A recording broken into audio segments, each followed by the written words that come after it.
In 5 minutes on the morning of June 4th, 1942, the balance of power in the Pacific Ocean shifted in a way that it would never shift back. Not over 5 months, not over 5 weeks, 5 minutes. The time it took for American dive bombers to find 3 Japanese aircraft carriers at the moment of their maximum vulnerability, and to convert them from the most powerful naval strike force in the world into burning wreckage sinking into the Pacific Ocean. The Battle of Midway has been called the turning point of the Pacific War so many times that the phrase has lost some of its power to convey what it actually means. A turning point implies a gradual change of direction, a curve in the road. Midway was not a curve. It was a cliff edge. On one side of those 5 minutes, Japan held the strategic initiative in the Pacific, had suffered no more significant naval losses, and was in a position to dictate the terms of engagement across an ocean it effectively controlled from the home islands to the Central Pacific. On the other side of those 5 minutes, Japan had lost 4 fleet carriers, its most experienced naval aviators, and the strategic capacity that had made December 7th, 1941 possible and that could never be fully replaced. How 5 minutes could carry that much weight is the question that makes Midway one of the most studied and the most compelling military engagements in the history of naval warfare. The answer involves intelligence, courage, probability, and a sequence of timing coincidences so precise that historians have spent 8 decades arguing about whether what happened was the result of brilliant planning, extraordinary fortune, or some combination of that to that defies clean analytical separation. To understand Midway, you have to begin with Pearl Harbor and with what Pearl Harbor actually accomplished and failed to accomplish. The attack on December 7th, 1944 Desember destroyed or damaged a significant portion of the American Pacific Fleet's battleship force, killed over 2,400 Americans, and brought the United States into the Second World War with a unity of public purpose that the Roosevelt administration had been unable to achieve through any political means in the preceding 2 years. As a tactical operation, it was brilliantly executed. As a strategic operation, it was fatally incomplete. The aircraft carriers of the Pacific Fleet were not in Pearl Harbor on December 7th. The Enterprise and the Hornet were at sea. The Saratoga was on the west coast. The Lexington was delivering aircraft to Midway Island. The carriers that would determine the outcome of the Pacific War were absent from the target that the Japanese had spent a year planning to destroy. And the survival meant that the American ability to project naval air power in the Pacific survived the attack that was supposed to eliminate it. Admiral Isoroku Yamamoto, who had planned the Pearl Harbor attack and who commanded the combined fleet, understood this limitation better than most of his colleagues in the Japanese naval staff. He had studied in America, understood American industrial capacity, and he had told the Japanese government before Pearl Harbor that he could promise to run wild in the Pacific for a year or perhaps 18 months. But after that he could not guarantee anything. Yamamoto's strategic logic required a decisive battle with the American fleet that would destroy its remaining carrier power. And he compelled the United States to negotiate a peace that recognized Japan's new Pacific Empire before American production could rebuild the fleet to a scale that Japan could not match. The vehicle for the decisive battle was to be Operation Me, the attack on Midway Island. Midway, an atoll approximately 1,300 miles northwest of Hawaii, was chosen as the objective because Yamamoto calculated that the Americans could not afford to allow it to fall. Midway's capture would bring Japanese air power within range of Hawaii and it would represent a threat that the American Pacific Fleet, including its carriers, would be compelled to contest. The American carriers would come out to fight. The combined fleet, which would approach Midway in overwhelming strength, would destroy them. The decisive battle would be won. The war in the Pacific would be settled on terms favorable to Japan before American industrial production could change the equation. The plan was operationally complex to the point of overreach. The forces committed to operation included 4 fleet carriers, the Kido Butai Strike Force, 7 battleships, 13 cruisers, 45 destroyers, 15 submarines, and dozens of support vessels organized into multiple task forces approaching Midway from different directions on a coordinated timetable. A separate force was dispatched to the Aleutian Islands in an operation designed simultaneously to provide a diversionary attack in the north and to seize bases that would extend Japan's defensive perimeter. The entire operation involved over 200 ships and was the largest Japanese naval force assembled since the war began. Its fatal weakness was a single assumption that Yamamoto's planning was treated as a certainty rather than a probability. He assumed the American carriers would not know he was coming until his forces were in position to destroy them. He was wrong. Station Haipo, the U.S. Navy's Signals Intelligence Unit at Pearl Harbor under Commander Joseph Rochefort, had been working on Japanese naval communications codes for months. The code they were attacking, JN-25, was the primary operational code of the Japanese Navy.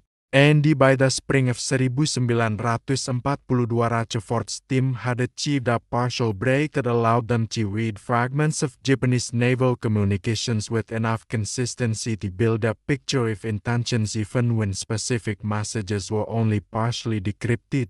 The evidence accumulating at Station Haipo through April and the early May 1942 pointed to a major Japanese operation being planned against a target whose designation in Japanese communications was consistently rendered as AF. Identifying what AF meant was the critical analytical challenge, and Rochefort became convinced, on the basis of contextual analysis and the traffic pattern evidence, that AF was Midway Island. The Naval Intelligence Headquarters in Washington, the AP-20G unit, disagreed. They assessed the AF as potentially the Aleutians or the American West Coast or Hawaii itself, and they outranked Rochefort. The disagreement was resolved by one of the most elegant analytical maneuvers in the history of signals intelligence. Rochefort, with the approval of Admiral Chester Nimitz, arranged for the Midway garrison to transmit a new encrypted radio message reporting that Midway's water distillation plant had broken down and that the installation was short of fresh water. Within days, Japanese communications traffic included a message reporting that AF was experiencing water shortage problems. The American intelligence community's internal argument was settled by making the Japanese confirm the answer themselves without knowing they had done it. The confirmation changed everything. Nimitz knew Yamamoto was coming to Midway. He knew approximately when. He knew approximately what force would be committed, and he knew that the Japanese did not know that he knew, which meant he could position his own carriers to ambush the ambush that was being prepared for them. The American carrier force available to Nimitz in late May 1942 was limited. The Enterprise and the Hornet, constituting Task Force 16 under Rear Admiral Raymond Spruance, were available. The Yorktown, which had been damaged at the Battle of the Coral Sea in May and which the Japanese believed was so severely damaged as to be out of the war for months, was the critical question. The repair yards at Pearl Harbor were given 72 hours to make the Yorktown capable of combat operations. The estimate of the full repair requirement was 90 days.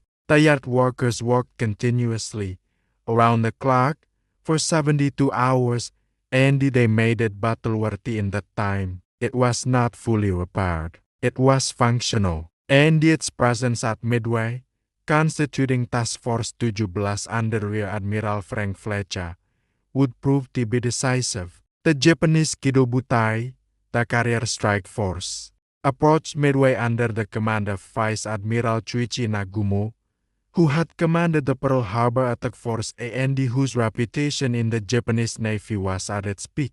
Nagumo's four carriers, the Akagi, Kaga, Soryu, and the Hiryu, represented the most experienced and the most capable carrier air power in the world in June ke-1942. Their air groups had conducted the Pearl Harbor attack, had swept through the Indian Ocean destroying British naval forces, and they had participated in every major Japanese naval air operation since the war's beginning. The pilots and the air crew were veterans at the peak of their effectiveness, their training and their experience combining in a way that American naval aviation, which was still developing its pool of experienced combat aviators, could not yet match in quality even if it was approaching it in quantity. Nagumo's plan called for an initial airstrike against Midway Island to suppress its defenses and the airfields before the amphibious landing force arrived, followed by a second strike if needed,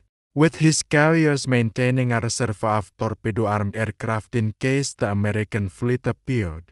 The plan had a specific vulnerability that the Japanese command had considered and addressed in a way that proved to be fatally wrong. On the morning of June 4th, Nagumo launched his first strike against Midway, approximately 188 aircraft, at 4:30 in the morning. The strike flew toward the island while his carriers maintained a torpedo-armed reserve aircraft on deck in case American ships were reported. The Midway strike hit the island's installations but was assessed by the strike leader, Lieutenant Joichi Tomonaga, as insufficient. A second strike was needed. Tomonaga radioed Nagumo at 6:45 with this assessment. Nagumo was simultaneously receiving reports from his search aircraft that no more American surface ships had been detected, a conclusion that his search pattern had reached by covering insufficient ocean to the north and the northeast of his position, the area where the American carriers were actually waiting. The submarine screen that was supposed to detect the American carriers moving out of Pearl Harbor had arrived on its patrol line a day late, after the American task forces had already passed through. The intelligence net that was supposed to give Nagumo warning of the American carrier's position had failed at every level. At 7:15, Nagumo ordered the reserve torpedo aircraft to be taken below and rearmed with bombs for the second Midway strike. This decision, the rearming of aircraft from anti-ship land attack ordnance, required approximately 90 minutes to complete and demanded for that period his carriers would have limited ability to respond to a surface threat.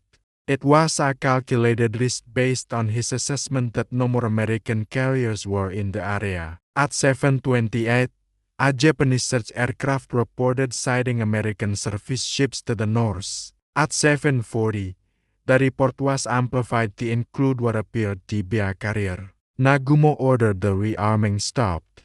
He ordered the aircraft that had already been rearmed to have their bombs removed and the torpedo armament restored. The result was chaos on the hangar decks and the flight decks of his four carriers. Aircraft were being rearmed for the third time in hours. Removed bombs and the torpedoes were stacked on the hangar decks rather than returned to the magazines because time was critical. Aviation fuel lines were active throughout the hangar and the flight deck spaces. The carriers were in the specific condition of maximum vulnerability. Full fuel lines, armed aircraft, loose ordnance in the hangars, flight decks crowded with aircraft being repositioned.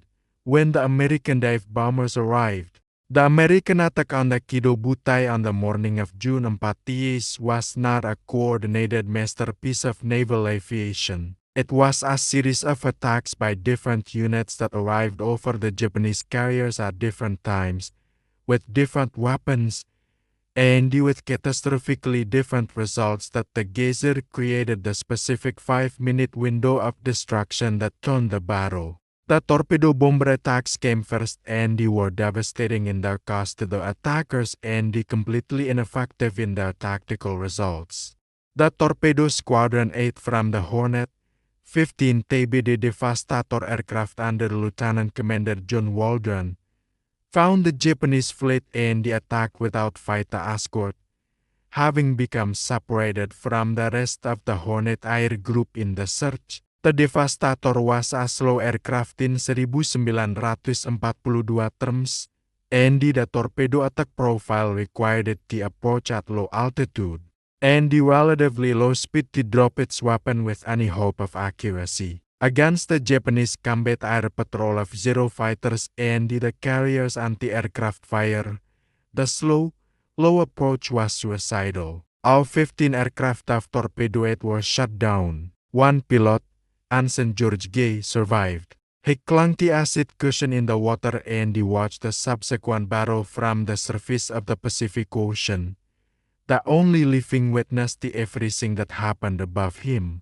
His description of what he saw, given in the briefs and the interviews over the subsequent decades, is one of the most remarkable eyewitness accounts in the history of naval warfare. Torpedo squadrons from the Enterprise and the Yorktown followed and they suffered similarly catastrophic losses. Of 41 torpedo aircraft committed, only 6 survived to return to their carriers. Not one of the torpedoes dropped hit its target.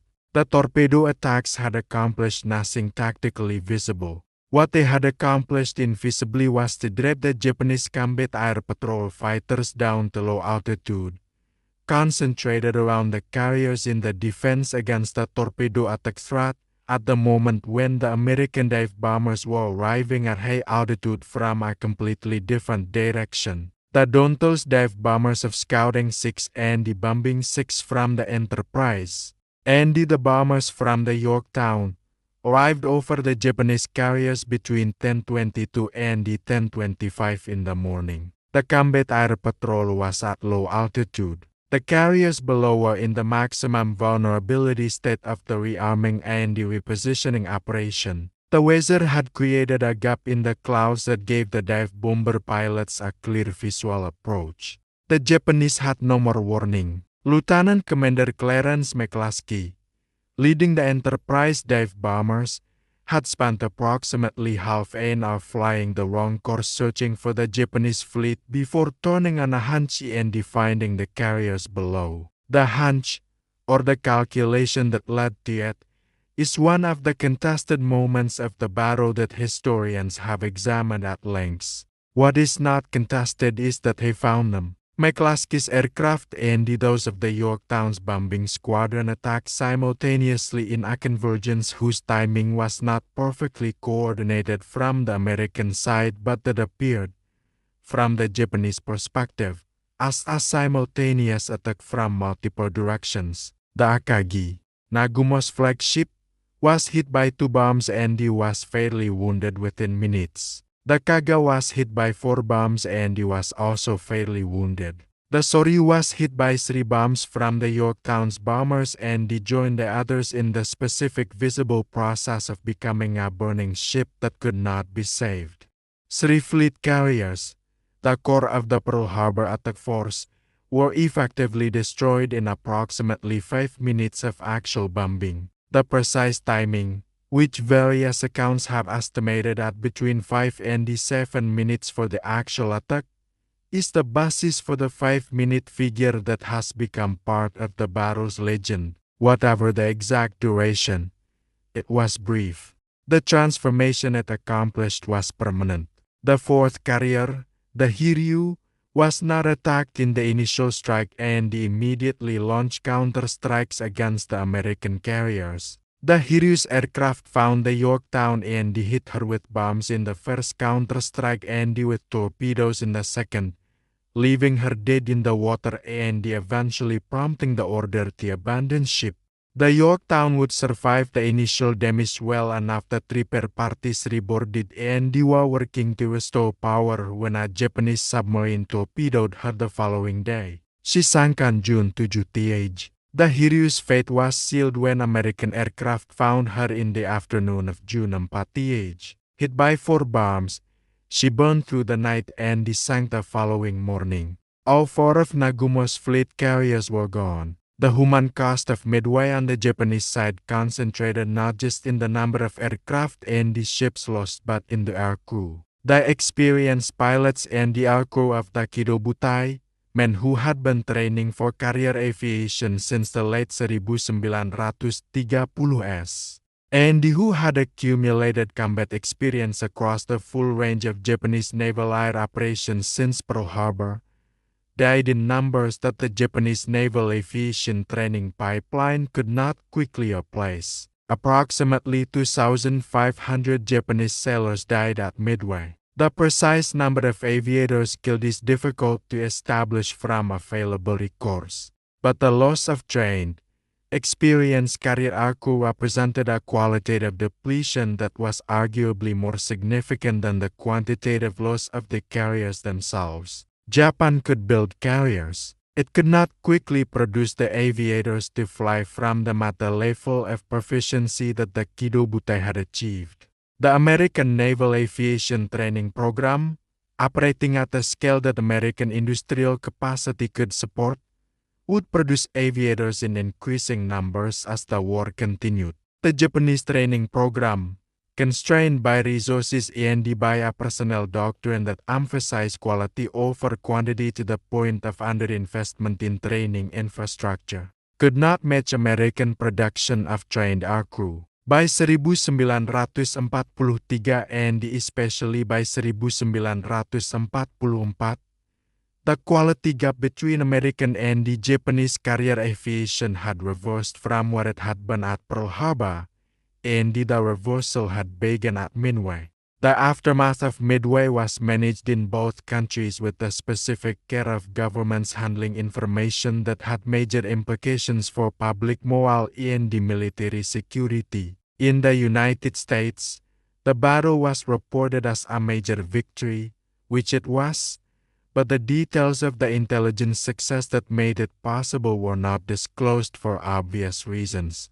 The survivors of Torpedo 8, meaning Anson Gay alone, were celebrated. The losses, 35% of American aircraft committed, including all of Torpedo 8, were minimized in the public account.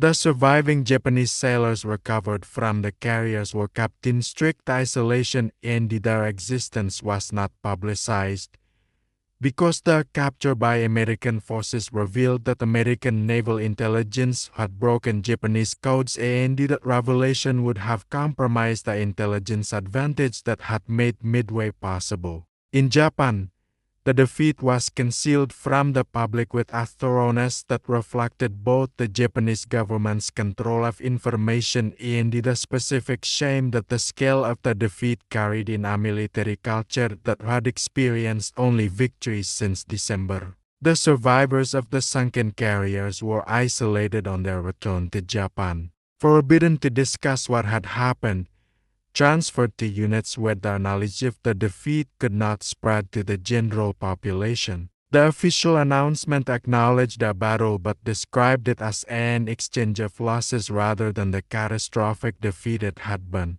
The Japanese public did not learn the truth of Midway until after the war.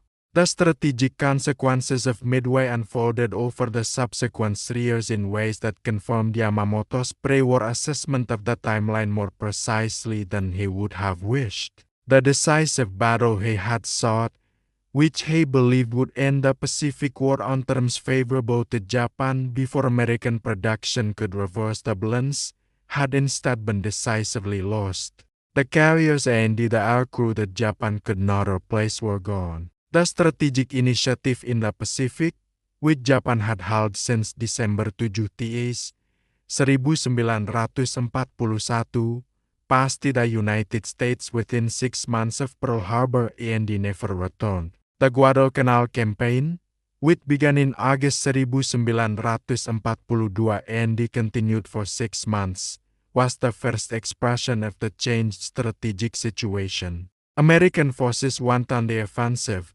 landing on Guadalcanal in the Solomon Islands and fighting a sustained campaign to hold it against Japanese counterattacks that cost both sides heavily but that ended with the Japanese evacuation in February 1943. The American ability to sustain the offensive at Guadalcanal rested directly on the carrier balance that Midway had created.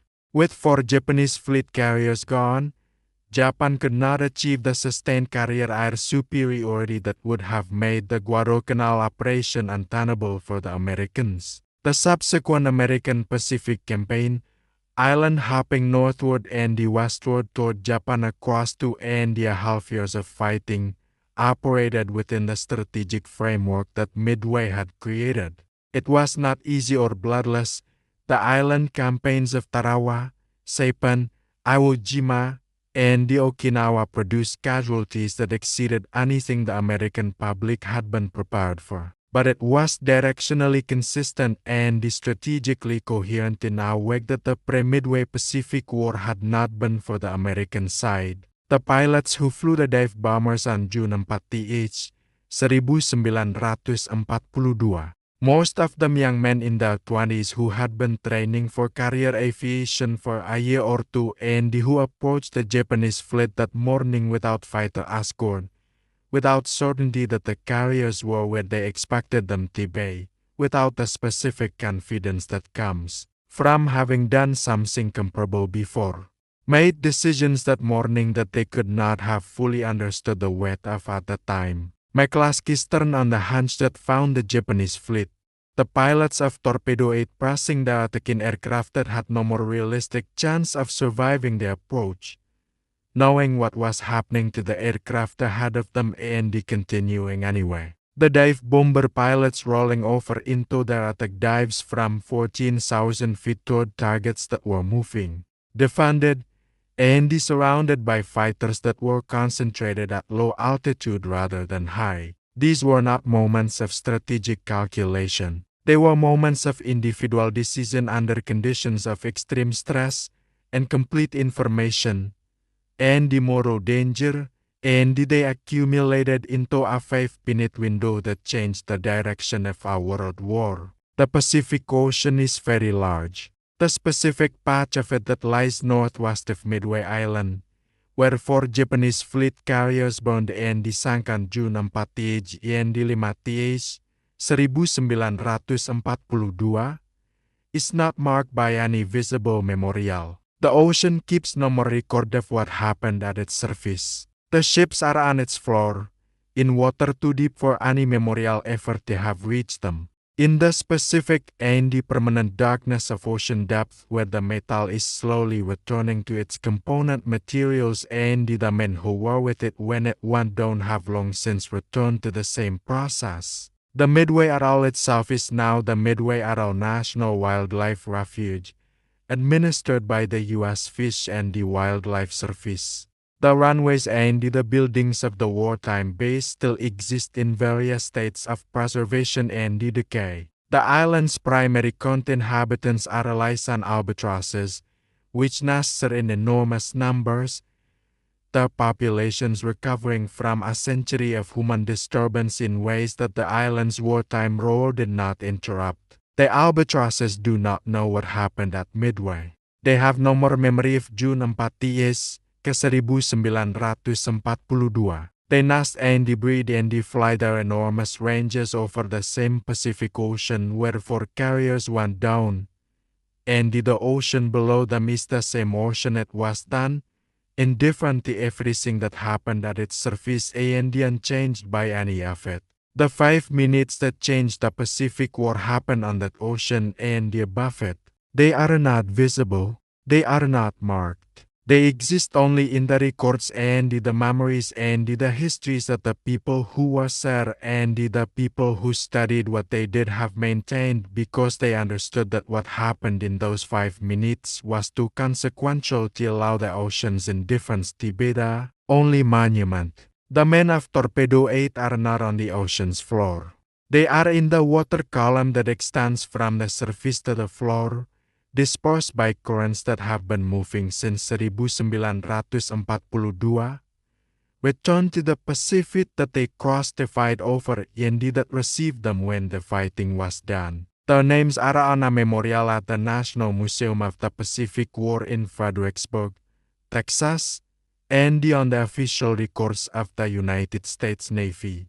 Andy in the accounts of the battle that have kept the story in the human record since June ke-1942. Anson George Gay, who clung to his seat cushion and watched the dive bombers destroy the Japanese fleet from the surface of the Pacific Ocean while the battle raged above him, lived until ke-1994.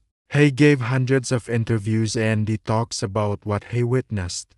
He understood what he had seen and what it had caused and what it had changed. And he spent the rest of his life making sure that other people understood it too. That is the obligation that survivors carry. The understanding of what happened and the responsibility for making sure it is not forgotten. For making sure that the 5 minutes are not allowed to become merely a turning point phrase that has lost its power to convey what it actually was. 5 minutes. 4 carriers. The Pacific War turned. And somewhere in the deep water northwest of a small atoll, the evidence of those 5 minutes is still there, in the dark, slowly becoming the ocean floor. Unmoved by the surface and unchanged by the passage of everything that has happened above it since June 14, ke-1942.